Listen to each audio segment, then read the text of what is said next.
The great chamber of the Galactic Council had stood for 10,000 years. Its walls were made of living crystal that grew slowly over centuries. Its ceiling stretched so high that clouds sometimes formed beneath it. Representatives from 47 different species sat in their designated seats, arranged in circles that rose like steps in an ancient theater. Today, every seat was full.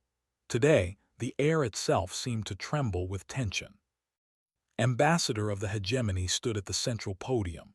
Her body was thin and graceful, covered in scales that shifted color with her emotions. Right now, they were pale, the color of fear. Her translucent wings, usually held proudly behind her back, were pressed tight against her body.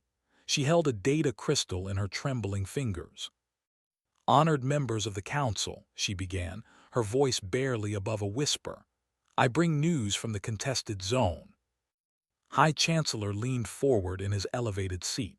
He was ancient beyond measure, his body made entirely of living crystal that caught and bent the light in strange ways. When he moved, it was slow and deliberate, like a glacier shifting. When he spoke, his voice echoed through the chamber like stones falling into deep water. "Speak, Ambassador. What has happened in the contested zone?" Activated the data crystal. A holographic image appeared above her head, showing a star map with flashing red markers. 3 cycles ago, the Armada entered the zone. They brought 300 warships. Their intention was to claim the sector and eliminate any resistance. Murmurs spread through the chamber. They were known throughout the galaxy as ruthless conquerors. Their ships were massive, their weapons devastating, their mercy non-existent. When they decided to take something, they took it. No one had successfully opposed them in over 200 years. "The humans sent a response fleet," continued. The murmurs grew louder. Humanity was new to the galactic stage. They had only achieved faster than light travel 40 years ago. Their technology was primitive compared to the elder races. Their fleet was small, their resources limited. What could they possibly do against the Armada? "How many ships did the humans send?" asked General of the Empire. He was a large creature, his body covered in thick armor plates that had evolved over millions of years. His 4 eyes blinked in sequence as he waited for the answer. Scales turned even paler. 12. Silence fell over the chamber. Complete, absolute silence. Then, slowly, sounds began to emerge. Some representatives laughed bitterly. Others made sounds of pity or disgust. A few simply shook their heads in disbelief. 12 ships against 300, said. "Then the humans are dead. There is nothing more to discuss." "No, General," his voice cracked as she spoke. "The humans won." The silence that followed was different from before. This was not the silence of disbelief or pity. This was the silence of fear. Far across the galaxy, in a region of space still glowing with the heat of recent battle, the Earth vessel, Relentless Dawn, drifted through a field of debris.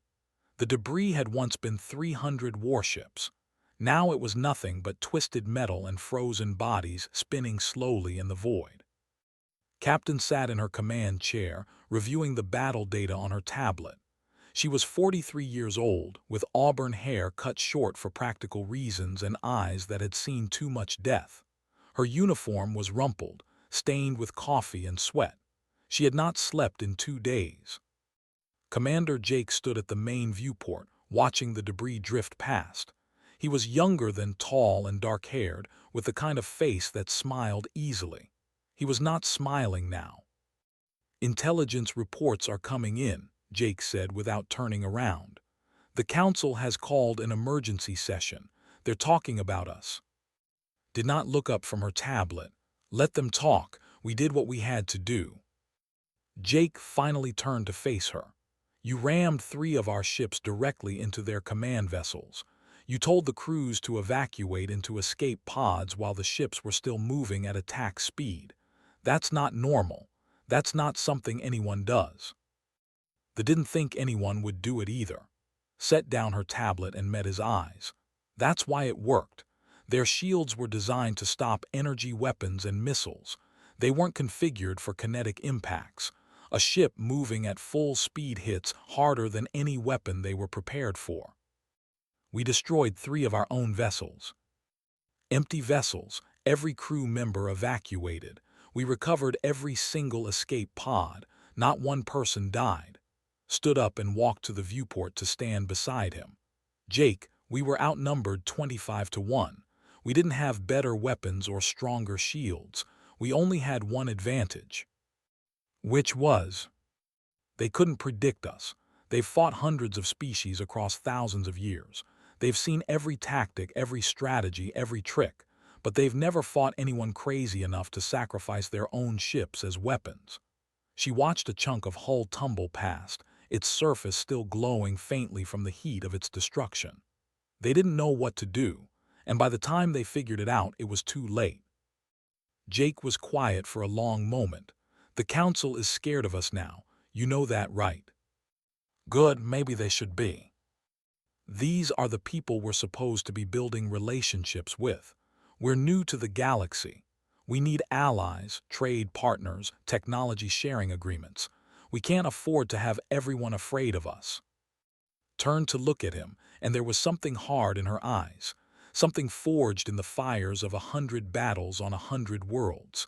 Jake, do you know why I joined the Navy? He shook his head. Because when I was 12 years old, raiders attacked my colony. They killed my parents, my brother, and everyone I knew. I hid in a storage container for 3 days until rescue arrived. She looked back out at the stars. I swore then that I would never hide again. I would never wait for someone else to save me. I would become strong enough to protect the people who couldn't protect themselves. And you have. You're a hero. Everyone knows that.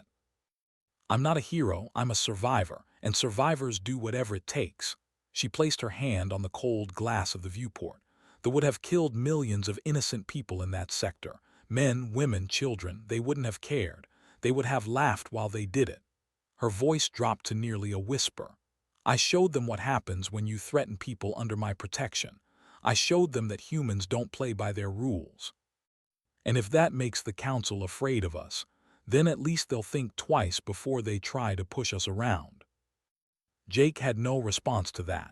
He simply stood beside her, watching the debris field slowly disperse into the infinite darkness of space. Behind them, the bridge crew worked in quiet efficiency, running damage reports and coordinating with the other ships in the fleet. They had all heard the conversation. None of them disagreed with their captain. They were humans, after all. They came from a world that had been trying to kill them since the beginning of time. Fear was something they had learned to use, not something they ran from. And now, the galaxy was beginning to understand that. 3 standard galactic cycles passed after the battle in the contested zone. During that time, the Galactic Council did nothing but argue. Some representatives wanted to declare humanity a threat and organize a combined fleet to contain them. Others argued that this would only provoke the very conflict they feared. Still others suggested that perhaps, just perhaps, humanity could be useful. In the end, they reached a compromise. They would send an observer to study human military doctrine. They would learn everything they could about how humans thought, how they fought, and most importantly, why they fought the way they did. Only then would they decide what to do. The observer they chose was General of the Empire. He was considered the finest military mind in the galaxy. He had studied the tactics of over 200 species. He had written 17 books on warfare that were required reading at every military academy in known space. If anyone could understand the humans, it was him. General arrived at Earth's orbital station with 4 armed guards and a translation drone floating beside his head. The drone was programmed with over 10,000 languages, including 17 human dialects. Had insisted on the guards, though he knew they would be useless if the humans decided to attack. He simply felt more comfortable with them present. The docking bay was clean and efficient, nothing like the ornate chambers of the council. Everything was metal and glass and blinking lights. It smelled of recycled air and machine oil. Found it oddly comforting. These were a practical people, he thought. Perhaps they could be reasoned with. Admiral Grace was waiting for him. She was older than he had expected, with silver hair cropped short and eyes that missed nothing. Her uniform was covered with ribbons and medals that he did not recognize but understood instinctively. This was a warrior. This was someone who had seen death and dealt it in equal measure. "General," Grace said, extending her hand, "welcome to station." Had studied human customs before his arrival. He knew that the hand gesture was a form of greeting, a way of showing that one carried no weapons. It felt strange to press his armored palm against her soft flesh, but he did it anyway. "Admiral, the Council has sent me to assess whether humanity poses a threat to galactic stability." Grace smiled at him. It was not a threatening expression, but somehow it made uneasy. There was something in that smile that suggested she found his mission amusing. "Then let me show you exactly what we are," she said. "Follow me." The briefing room was small compared to the council chamber, but it was packed with equipment. Holographic displays lined the walls. Computers hummed quietly in the corners. A large table dominated the center of the room, its surface covered with maps and documents. A young officer stood at the front of the room. He was perhaps 30 years old, with brown hair and an earnest face. His name tag read Sam Price. He nodded politely as entered. "General, thank you for coming. I've been asked to explain our military philosophy to you." Sam activated the first display. "I understand that to the galactic community, our tactics appear reckless. Some have called them insane. I want to show you why they're not." The display showed a blue and green planet spinning slowly in the void. Earth had seen images of it before, but never like this. Sam zoomed in, showing mountains and oceans, forests and deserts, cities and farmlands. "This is where we come from," Sam said. "Do you know what the galactic classification for Earth is, General?" Nodded slowly. "Class 12. "That's right.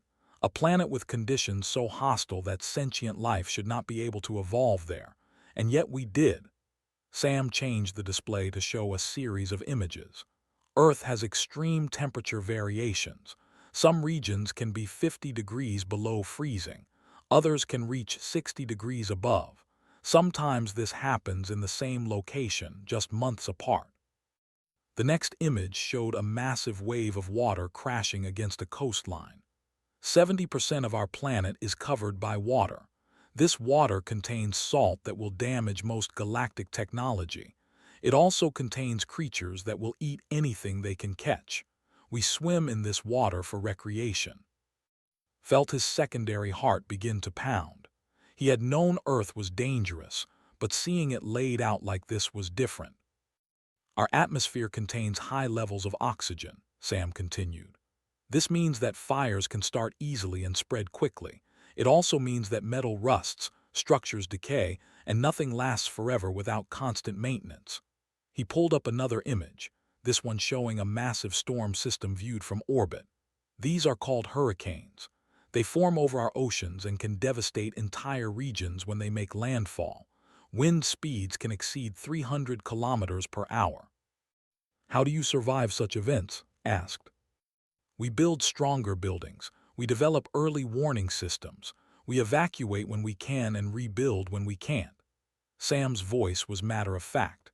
"General, we've been fighting our own planet since before we could walk upright. Every generation has faced extinction-level threats. Ice ages, plagues, asteroid impacts, eruptions. We survived all of them." Admiral Grace stepped forward.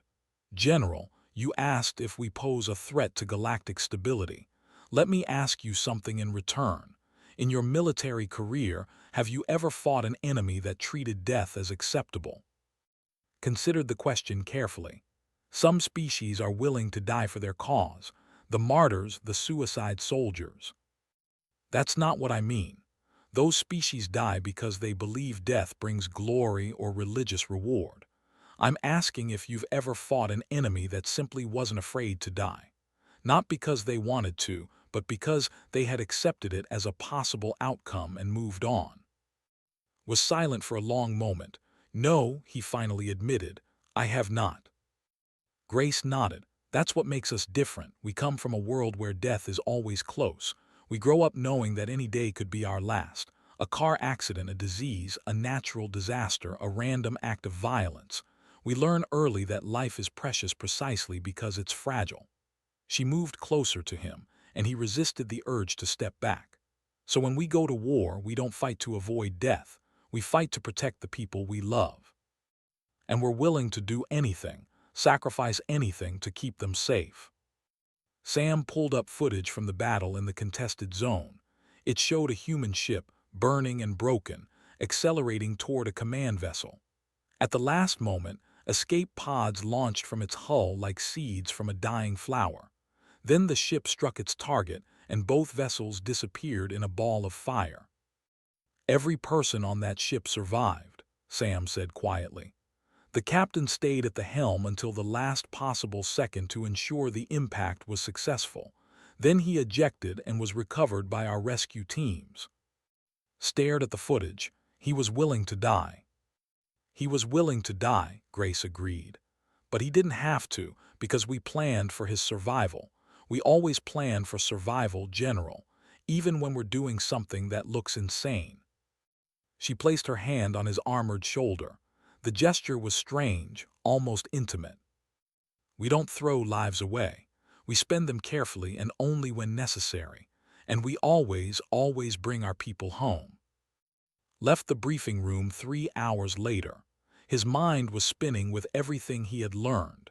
He had come to Earth expecting to find barbarians, savages who fought without reason or restraint.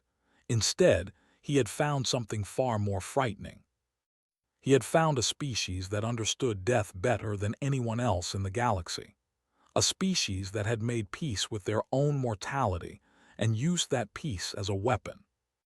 As his shuttle departed from station, began composing his report to the council. He was not sure how to explain what he had learned. He was not sure they would believe him. But one thing was certain. Humanity was not insane. They were simply playing a game that no one else in the galaxy knew how to play, and they were very, very good at it. Ambassador had not slept in 4 cycles.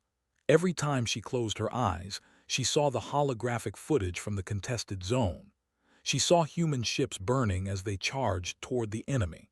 She saw escape pods launching into the chaos of battle. She saw the Armada, the most feared military force in the galaxy, reduced to scattered debris in a matter of hours. She had studied humans extensively since the battle. She had read every report, watched every recording, analyzed every piece of data she could find. And the more she learned, the more confused she became. Finally, she requested a private meeting with the human delegation. She needed to understand. She needed to see them face to face and ask the questions that kept her awake at night. The meeting was arranged for a garden dome on station. It was a neutral space, filled with plants from multiple worlds growing side by side. The humans had designed it as a place for peaceful conversation, a reminder that different species could coexist and even thrive together. Captain and Admiral Grace represented humanity at the meeting.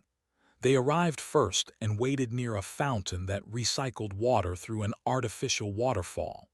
The sound was meant to be soothing, but neither of them felt particularly calm. "You think she's going to threaten us?" asked, adjusting her uniform collar. Grace shook her head. "No, I've been reading her psychological profile. Is a scholar, not a warrior. She's genuinely curious about us. She wants to understand." "That might be worse. Understanding leads to strategy. Strategy leads to countermeasures. Or it leads to friendship." Grace gave a sharp look. "Not everyone is an enemy, Captain. Some people just want to learn." Ambassador entered the dome a few minutes later. She moved slowly, her delicate feet barely making a sound on the polished floor. Her scales were a deep blue color, which had learned indicated thoughtfulness and concern. Her wings were folded neatly behind her back. She stopped in front of one of the many earth plants growing in the dome. For a long moment, she simply stared at it. You grow weapons in your gardens, she said softly. Blinked, those are roses. We give them to people we love. Reached out and touched one of the thorns with a slender finger.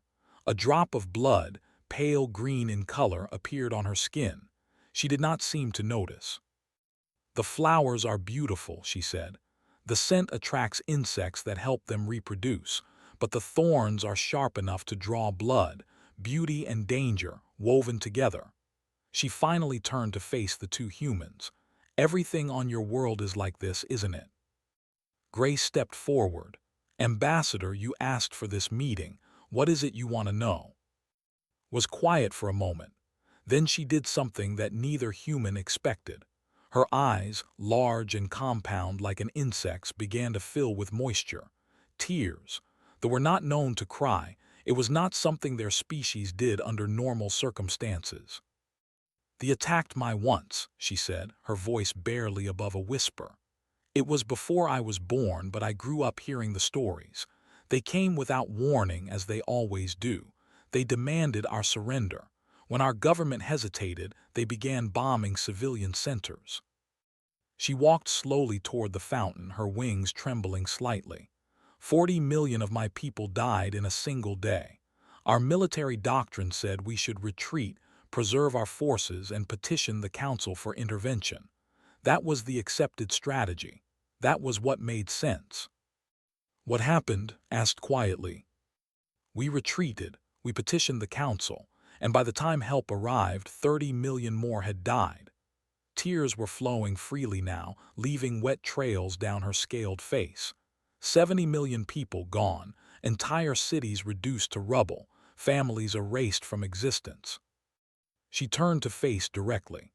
When I watched your ships attack I expected to see the same thing happen to you. I expected to see your people die by the thousands while your leaders calculated acceptable losses. But that's not what I saw. What did you see? Grace asked. I saw your captain send her crew to safety before sacrificing her ship. I saw your pilots risk their lives to recover escape pods in the middle of a battle zone. I saw your medical teams treating wounded enemies alongside their own soldiers. His voice cracked. You lost no one, not a single life. You destroyed 300 enemy ships and didn't lose a single person. She moved closer so close that their faces were only inches apart. How is that possible? Felt her own throat tightening. She had not expected this. She had expected suspicion, accusation, maybe even fear. She had not expected grief. We don't leave people behind, she said simply. Ever, not if there's any chance of saving them. But why? What makes human lives so valuable that you would sacrifice ships, resources, strategic advantages, just to save a few individuals? Because they're not just individuals. They're our people, our friends, our family, reached out and did something that surprised even herself. She took his hand in her own. The ambassador's skin was cool and smooth, like touching polished stone. Ambassador, on Earth we have a saying.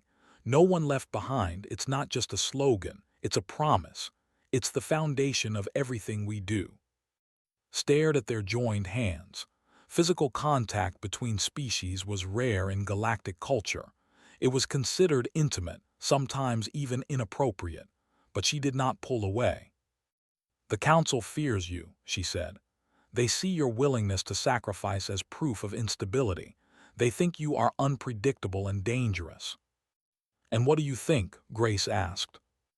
Looked up its face, at the eyes that had seen so much death and yet still held compassion, at the mouth that could order the destruction of an enemy fleet and still smile at a friend. I think the council is wrong, she said.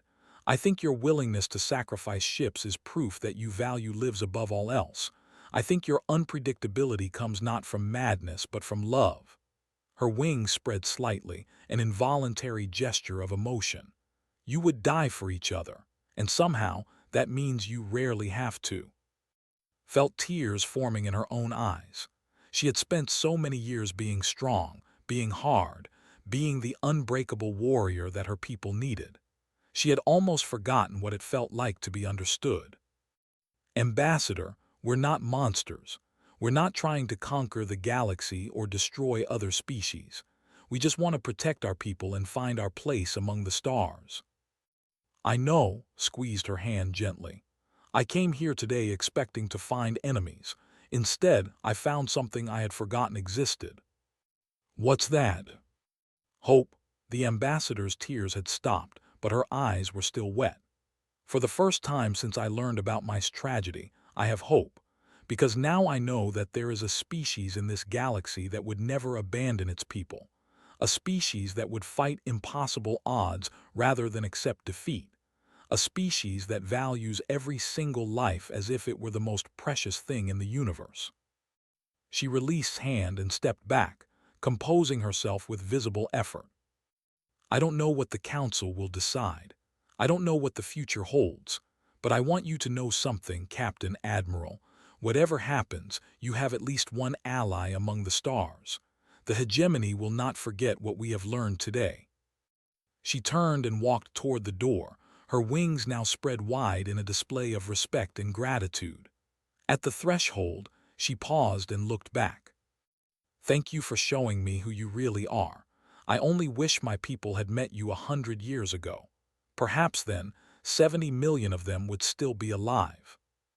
She left without another word, and Grace stood in silence for a long time, listening to the gentle sound of the fountain and the distant hum of the station's engines. Finally, spoke. "Do you think she meant it, about being an ally?" Grace nodded slowly. "I think she meant every word, and I think that's the most dangerous thing we could have done." "Dangerous? She's on our side now."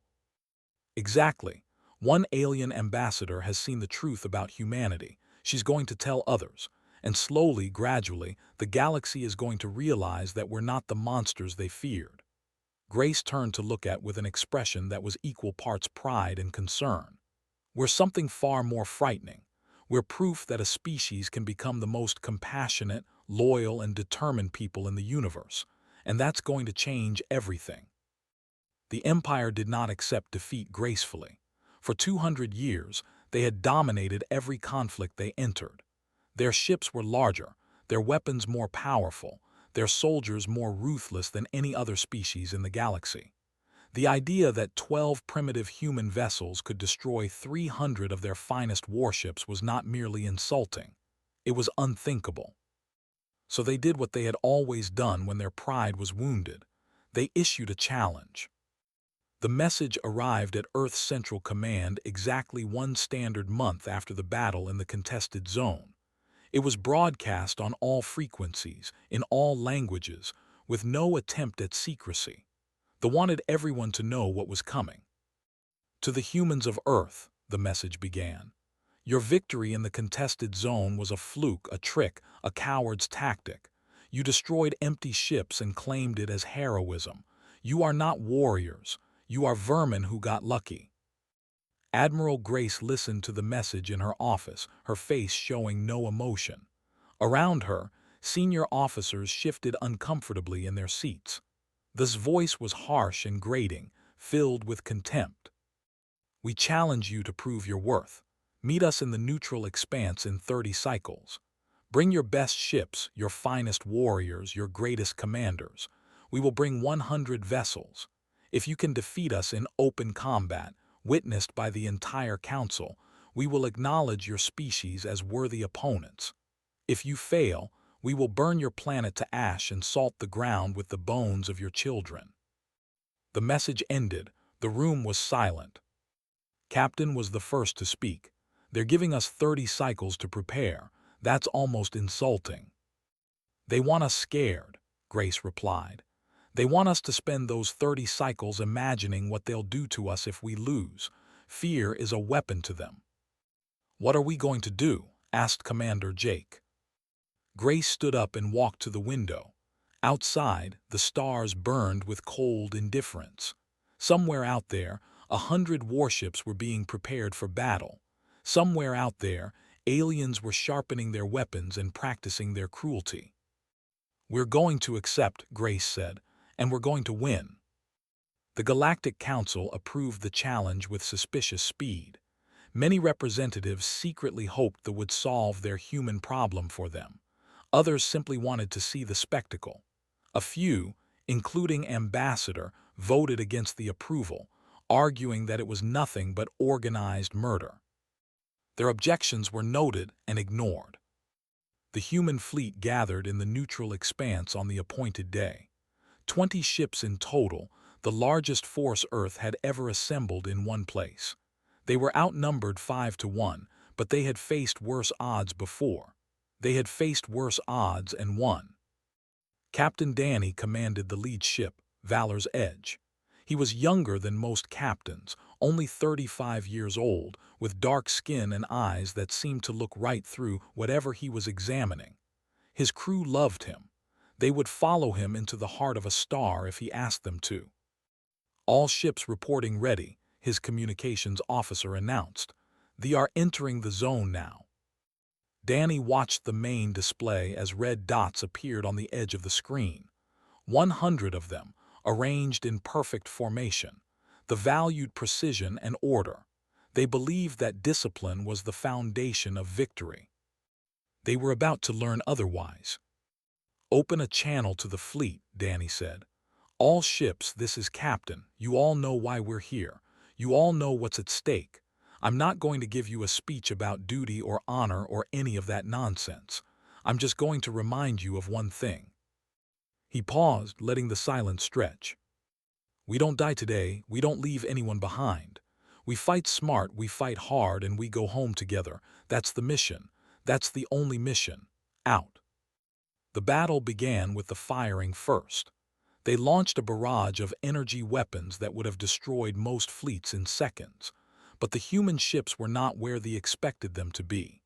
They had already begun moving, scattering in patterns that seemed random but were actually carefully choreographed. "Group Alpha, execute Maneuver 7, Danny ordered. Group Beta, draw their fire to Sector 12. Group Gamma, prepare for close engagement."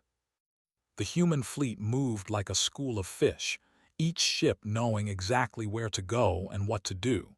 They had trained for this moment for years. They had studied every battle ever recorded. They knew their enemy's tactics better than the enemy knew themselves. They tried to adapt.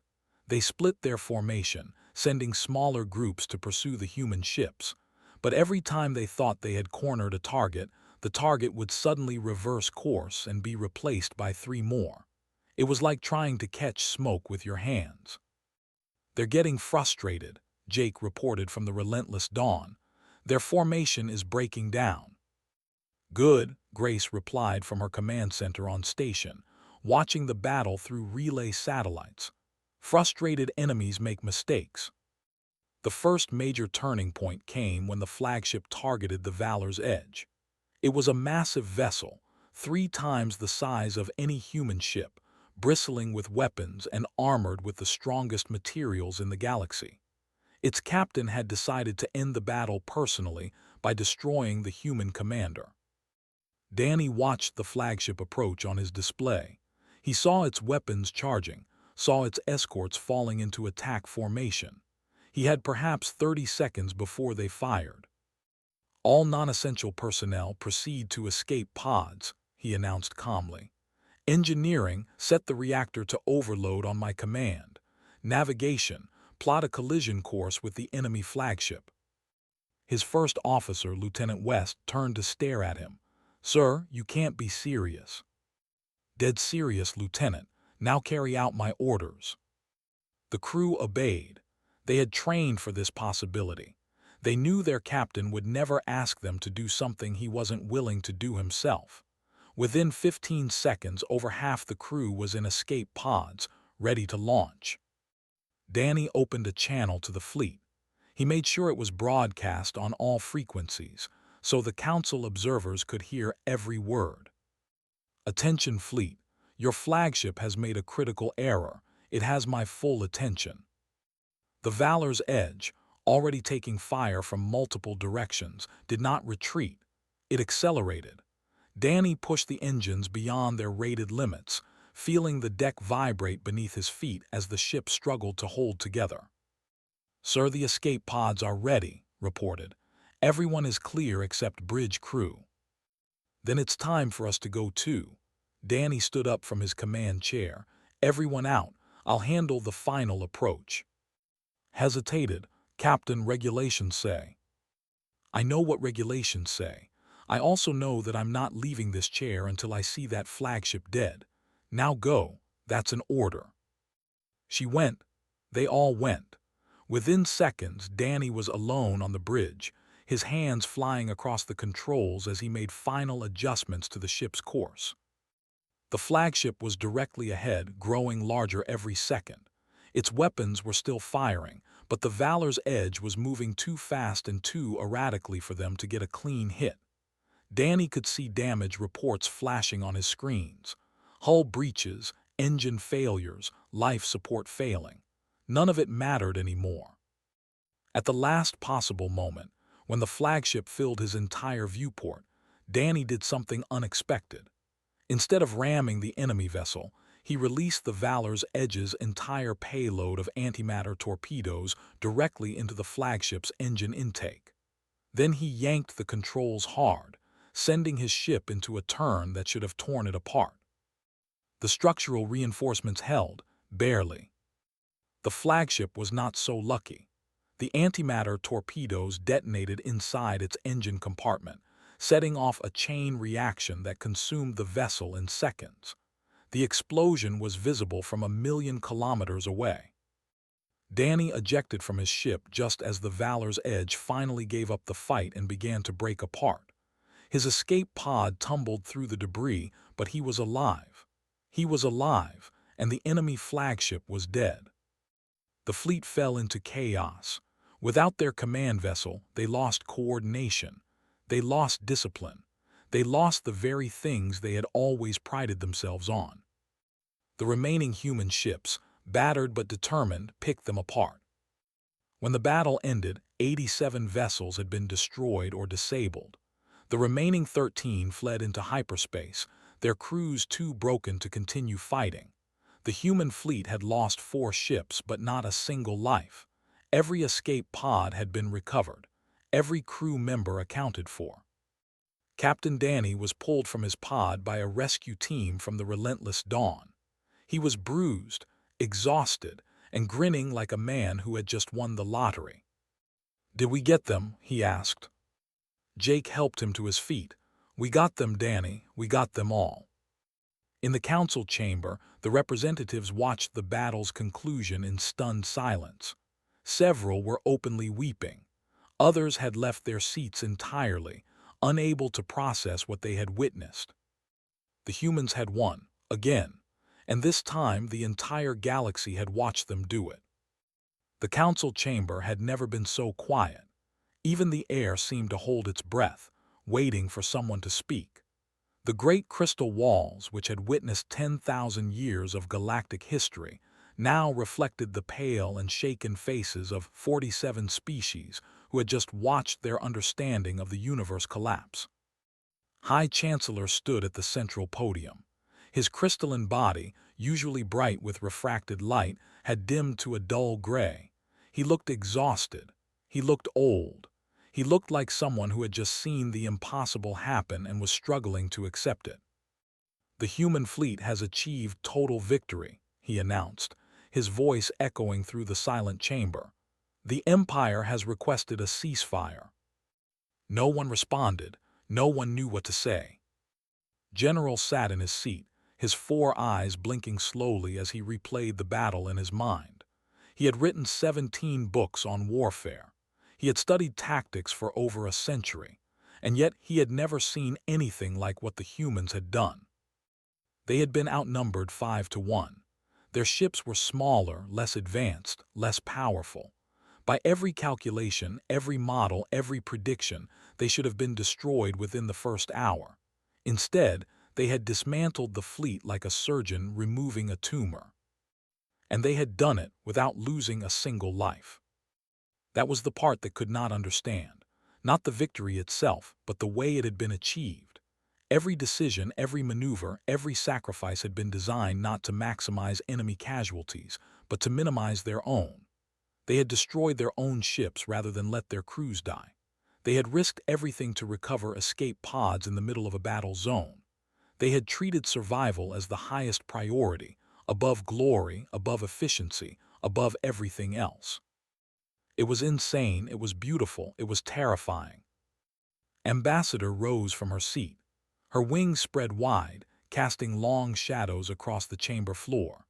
Her scales had shifted to a brilliant gold color, an expression of hope and pride that her species rarely displayed in public. "I wish to speak," she announced. High Chancellor nodded. The floor recognizes Ambassador of the Hegemony. Walked slowly to the center of the chamber, her footsteps the only sound in the vast space. She looked around at her fellow representatives, meeting their eyes one by one. Some looked away. Others stared back with expressions of confusion, fear, or reluctant admiration. "My colleagues," she began, "for 3 cycles we have debated whether humanity represents a threat to galactic civilization. We have called them unstable, reckless, and dangerous. We have questioned their sanity. We have wondered whether allowing them into our community would be the beginning of the end." She paused, letting her words settle over the assembly like falling leaves. "We were wrong." Murmurs rippled through the chamber. Some representatives shifted uncomfortably in their seats. Others leaned forward, listening intently. "I have met with the humans personally," continued. "I have spoken with their commanders, walked their stations, studied their history, and I have learned something that I believe every being in this chamber needs to understand." She activated a holographic display, showing footage from the battle's aftermath. Human rescue vessels were moving through the debris field, their searchlights sweeping across the wreckage. But they were not just recovering their own people. They were pulling survivors from the ruins of their ships. "Look at this," said. "The humans are saving their enemies. The same enemies who threatened to burn their planet and murder their children. The same enemies who have shown no mercy to any species they have ever conquered." The footage showed a soldier being lifted from a destroyed escape pod by human medics. The soldier was wounded, barely conscious. The medics treated his injuries with the same care they would have shown one of their own. "This is not the behavior of a species without reason," said, her voice rising. "This is not the behavior of unstable barbarians who fight for the joy of killing. This is the behavior of a species that understands something we have forgotten." She turned to face the entire assembly, her wings spreading even wider. "They come from a world that tried to kill them every single day. They evolved surrounded by predators, disasters, and diseases that would have destroyed any of our civilizations. Their planet has extreme temperatures, poisonous creatures, violent storms, and an atmosphere that rusts metal and burns lungs. And do you know what they learned from all of this?" She waited, letting the question hang in the air. "They learned that the only way to survive was together. They learned that no one gets left behind. They learned that sometimes you have to be willing to sacrifice everything except each other." High Chancellor's crystalline form flickered with complex colors, a sign of deep thought. "What are you proposing, Ambassador?" "I am proposing that we stop fearing the humans and start learning from them," folded her wings and bowed her head. "I am proposing that we offer them full membership in the Galactic Council, not as observers, not as probationary members, as equals." The chamber erupted. Representatives shouted in a dozen languages. Some protested loudly, arguing that humanity was too dangerous, too unpredictable, too different. Others supported the proposal, pointing out that the humans had proven themselves worthy of respect. Still others simply sat in stunned silence, unable to process what was happening. The chaos lasted for several minutes before restored order. "Silence," he commanded, and his voice carried the weight of 10,000 years of authority. "We will discuss this proposal in an orderly manner." The debate that followed was heated but ultimately brief. Representative after representative rose to speak, sharing their thoughts and concerns. Some argued that humanity's tactics were too dangerous to be allowed in civilized space. Others pointed out that those same tactics had just defeated the greatest military threat the galaxy had faced in 2 centuries. In the end, it came down to a simple question. Were the humans allies or enemies? Were they a threat to be contained or a resource to be welcomed? "We will vote," announced. The voting took only minutes. Each representative pressed a button on their console, registering their choice. The results appeared on a holographic display above the podium. 31 in favor, 16 opposed. Humanity had been accepted into the Galactic Council. In the observation gallery above the chamber, Captain watched the proceedings with Commander Jake at her side. They had been invited to witness the vote as a gesture of goodwill, though they had no speaking privileges. "We did it," Jake said quietly. "We're in." Nodded, but her expression was thoughtful. "We're in, but this is just the beginning. The hard part comes next." "What do you mean?" "They've accepted us because they're afraid of us, because they saw what we can do and decided it was better to have us as allies than enemies." She turned to look at him. "But fear fades. Eventually, they're going to stop being afraid, and then we'll have to prove that we deserve to be here for reasons beyond our ability to fight." Jake considered this. "You think we can do that?" Watched as Ambassador accepted congratulations from allies old and new. The swings were spread wide in a display of joy, and her scales had shifted to a brilliant rainbow of colors. She looked happier than had ever seen her. "I think we have to try," said. "We've shown the galaxy what we can do when we're pushed to the edge. Now we need to show them what we can do when we're given the chance to build instead of destroy." She smiled, and for the first time in a long time the smile reached her eyes. "We're not alone anymore, Jake. Neither are they. And maybe, just maybe, that's enough to change everything." Below them, the council chamber continued to buzz with activity. Representatives were already forming groups, discussing trade agreements, technology sharing, cultural exchanges. The humans had entered the galactic community, and nothing would ever be the same. In the years that followed, humanity would face many challenges. They would make allies and enemies. They would discover wonders beyond imagination and face threats that made them look like children throwing tantrums. But through it all, they would hold onto the one principle that had carried them from the caves of Earth to the stars. No one gets left behind. Not ever. And that made all the difference.